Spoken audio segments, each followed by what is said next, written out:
తూర్పుగోదావరి జిల్లా గోకవరంలో 46 సంవత్సరాల చరిత్ర కలిగిన రాజా పబ్లిక్ స్కూల్లో మహిళలు మహారాణులు అనే కార్యక్రమాన్ని నిర్వహించారు. ఈ కార్యక్రమానికి ముఖ్య అతిథులుగా జగ్గంపేట నియోజకవర్గ ఎమ్మెల్యే జ్యోతుల నెహ్రూ విచ్చేసి రాజా పబ్లిక్ స్కూల్ ఆధ్వర్యంలో నిర్వహిస్తున్న రాజా మహిళా జూనియర్ కాలేజ్ నూతన భవనాన్ని రిబ్బన్ కట్ చేసి ప్రారంభించారు. ఈ సందర్భంగా ఎమ్మెల్యే మాట్లాడుతూ తొందరలోనే రాజా మహిళా జూనియర్ కాలేజీకి సంబంధించి అనుమతులు తీసుకొస్తానని స్కూల్ యాజమాన్యానికి భరోసా ఇచ్చారు. అనంతరం చైర్మన్ సూర్యప్రకాష్ రావు మాట్లాడుతూ ఎంతో మంది పేదవారు పై చదువులు చదవాలన్న ఆర్థిక పరిస్థితుల వల్ల వారు రాణించలేకపోతున్నారని, మహిళలు మహారాణులు అనే కార్యక్రమం రోజు అతి తక్కువ ఫీజులతో వారికి విద్యను అందించి వారి కాళ్ల మీద వారు నిలబడేలా తమ కాలేజీని ప్రారంభిస్తున్నట్లు తెలిపారు.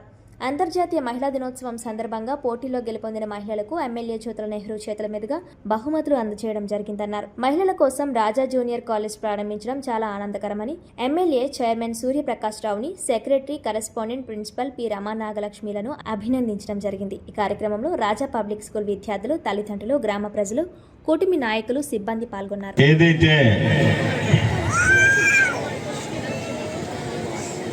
యానివర్సరీ డే జరుపుకుంటున్నటువంటి సందర్భంలో ఏర్పాటు చేసినటువంటి కార్యక్రమానికి ముఖ్య అతిథులుగా వచ్చినటువంటి వేదికను అలంకరించినటువంటి పెద్దలందరికీ పేరు పేరున, అలాగే ఈ కాన్వెంట్ ఉపాధ్యాయులకి, ఉపాధ్యాయునికి, ప్రత్యేకంగా మిత్రులు ప్రకాశరావు గారు, వారి సతీమణి, అలాగే పిల్లల తల్లిదండ్రులు అందరికీ, పత్రికా సోదరులకి అందరికీ పేరు పేరున నా హృదయపూర్వకమైనటువంటి ధన్యవాదాలు తెలియజేసుకుంటూ,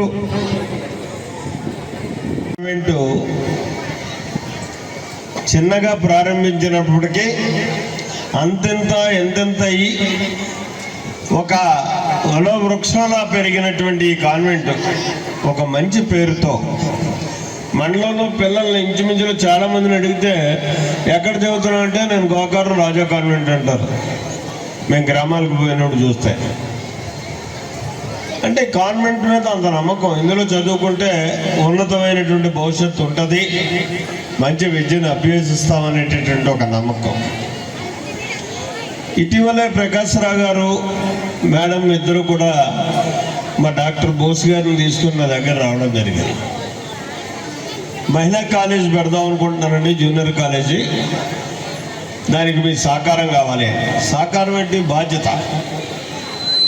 నేను ఒక శాసనసభ్యుడిగా అది నా బాధ్యత.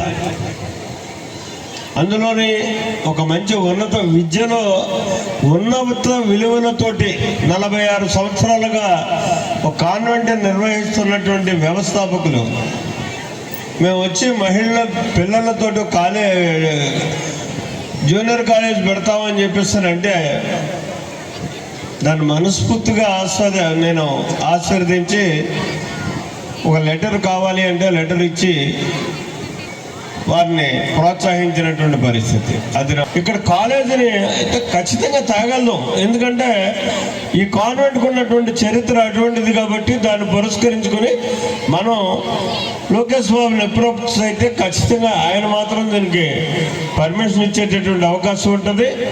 ఖచ్చితంగానే ఆ రకమైనటువంటి ఆలోచన అయితే లేదు, రాదు అనేటటువంటి ఆలోచన అవసరం లేదు. ఎవరైతే ఇక్కడ 1500 మంది పిల్లలు చదువుతున్నారు ఈవేళ కాన్వెంట్లో, 15 సంవత్సరాల్లోనే 100 కోట్లు సంపాదించుకున్నటువంటి విద్యా వ్యవస్థలు ఉన్నాయి ఈవేళ. కానీ మరి 46 సంవత్సరాలై 2 ఎకరాల కోసం తడుముకునేటటువంటి పరిస్థితి మన ప్రకాశరావు గారి దగ్గర ఉందంటే ఆయన ఏ విధంగా లాభ నష్టాలు లేనటువంటి విధానంలో ఆయన ఇక్కడ సామాన్య తల్లిదండ్రులందరికీ కూడా సహకరించేటటువంటి విధానంలోనే ఫీజులు కలెక్ట్ చేసుకుని ఇవాళ ఆయన ఈ విద్యా వ్యవస్థ నడుపుతున్నాడు అని చెప్పి నేను అనుకుంటున్నాను.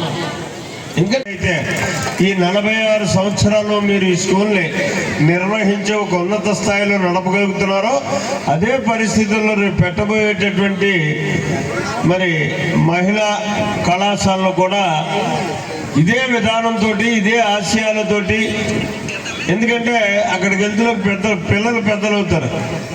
పెద్దలు అయిన తర్వాత కొన్ని ఇబ్బందులు కూడా మనకు ఉంటుంటాయి. అటువంటి ఏది రాకుండా మాత్రం చాలా జాగ్రత్త వహించి అందులో మరి ప్రిన్సిపల్ గారు శ్రీపాలెం థర్డ్ రౌండ్ విన్నర్స్ ఎం చిన్నారి గారు గోకవరం.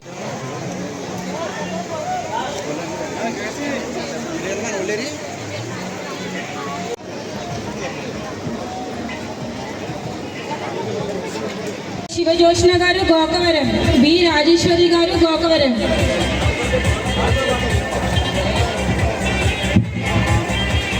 మా రాజా పబ్లిక్ స్కూల్ ఈనాడు ఎంతో ఘనంగా ఈ వార్షికోత్సవాన్ని నిర్వహించుకున్నాం. అందులో భాగంగా ఈరోజు శ్రీ రాజా ఉమెన్స్ జూనియర్ కాలేజీని ప్రపోజల్ చేసి దాన్ని ప్రారంభించడానికి మన గౌరవనీయులు ఎమ్మెల్యే గారు శ్రీ జ్యోతుల నెహ్రూ గారి చేతుల మీదుగా ఈ కాలేజీ బిల్డింగ్ని మేము ప్రారంభించాం. దానికి వారు ఎంతగానో సహకరించి కాలేజీ ప్రారంభించడానికి కావలసినటువంటి సదుపాయాలన్నీ మాకు సమకూరుస్తారని చెప్పి మాకు మాట ఇచ్చారు. ఈ రాజా పబ్లిక్ స్కూలు 80లో 11 మంది విద్యార్థులతో ప్రారంభించాం. అది దినధనాభివృద్ధిగా ఈనాడు 1500 మంది విద్యార్థులతో పాటు 60 మంది టీచర్లు, 20 మంది డ్రైవర్లు, మొత్తం సబ్ స్టాఫ్తో కలిపి 100 మంది స్టాఫ్ దీంట్లో వర్క్ చేస్తున్నారు. ఇది మా అదృష్టంగా భావిస్తున్నాం. ఇంతమందికి ఉపాధి కల్పిస్తున్నామని. అదేవిధంగా రాజా పబ్లిక్ స్కూల్ని ఏ విధంగా అయితే మేము నిర్వహించి అభివృద్ధి చేశామో అదేవిధంగా భవిష్యత్తులో ఈ యొక్క ఉమెన్స్ కాలేజీని కూడా ఆ విధంగా అభివృద్ధి చేస్తామని చెప్పేసి అందరికీ కూడా మేము వాగ్దానం చేస్తున్నాం. గతంలో 1985లో జూనియర్ కాలేజీ నేను సొంతంగా నిర్వహించాను ప్రైవేట్గా. దాని యొక్క ఫలితంగా ఎప్పటికైనా జూనియర్ కాలేజీ నిర్వహించాలనుకున్నాను. ఈనాడు మా గోకవరం పెద్దలందరి సహకారంతో ఈ కాలేజీని నిర్వహిస్తున్నాను. దానికి అందరి సహకారం ఉంది. వారందరికీ కూడా వ్యక్తిగతంగా నా కృతజ్ఞతలు తెలియజేసుకుంటున్నాను. విద్యా ప్రపంచంలో పోటీ అనేది చాలా దారుణంగా ఉంది. ఈ పోటీ అయితే నేను ఇన్ని సంవత్సరాల అనుభవం చెప్తున్నాను, శ్రేయస్కరంగా లేదు. అది కరెక్ట్ కూడా కాదు. ఎందుచేతంటే ప్రతి ఒక్కరు కూడా విద్యార్థుల యొక్క క్రమశిక్షణ, వాళ్ళ అభివృద్ధి గురించే ఆలోచన తప్ప మా స్వార్థం దీంట్లో ఉపయోగించకూడదు. నేనైతే ఉపయోగించను. ఇది నేను ఏదో వ్యక్తిగతంగా చెప్తుంది కాదు. ఖచ్చితంగా ప్రతి ఒక్కరు కూడా ప్రతి విద్యార్థి భవిష్యత్తు క్రమశిక్షణ గురించి మాత్రమే ఆలోచించాలి. అదే నేను చేసేటువంటిది. ఇక్కడ కాలేజీలో కూడా అదే విధంగా డిసిప్లిన్తో చేయాలని ఈ ఉమెన్స్ కాలేజీని ఎస్టాబ్లిష్ చేశాను. తర్వాత మండలంలో 10వ తరగతిలో 3 ఇయర్స్ నుంచి కూడా మేమే హైయెస్ట్ మార్కులు సాధిస్తున్నాం. లాస్ట్ ఇయర్ అయితే కోరుకొండ, గోకవరం మండలాల్లో రెండిట్లో కూడా మేము ఫస్ట్. ఈ సంవత్సరం మనం గోకవరం మండలంలో మేము హైయెస్ట్ మార్కులు సాధించాం. అందులో భాగంగా ప్రతి సంవత్సరం కూడా ఎవరికైతే హైయెస్ట్ వస్తుందో వాళ్ళకి గోల్డ్ రింగ్ మేము ప్రజెంట్ చేస్తాం. ఈరోజు పాప రాలేదు, ఎగ్జామ్ రాస్తుంది ఇంటర్మీడియట్, మధ్యాహ్నం అమ్మాయికి మేము ప్రైజ్ ఇవ్వడం కూడా జరుగుతుంది, gold ring. BiPC, MPC, MEC, CEC ఈ 4 కోర్సులు మేము ప్రవేశపెడుతున్నాం. అందులో భాగంగా వాళ్ళు ఇచ్చిన మెజర్మెంట్ ప్రకారం విశాలంగా గదులు నిర్మించి అందరికీ హ్యాపీగా ఉండాలని ఈ ఏరియాని దృష్టిలో పెట్టుకునే ఫీజులు నిర్ణయిస్తాం. ఇంకొక ముఖ్య విషయం, ఇవన్నీ కూడా కమర్షియల్గా చేయట్లేదు. ఎందుకంటే ప్రతి రూమ్ కూడా ఏసీయే. అలా అని చెప్పి మీ కమర్షియల్ చెయ్యము. ఇది మీకు పత్రికాముఖంగా కూడా తెలియజేస్తున్నాం.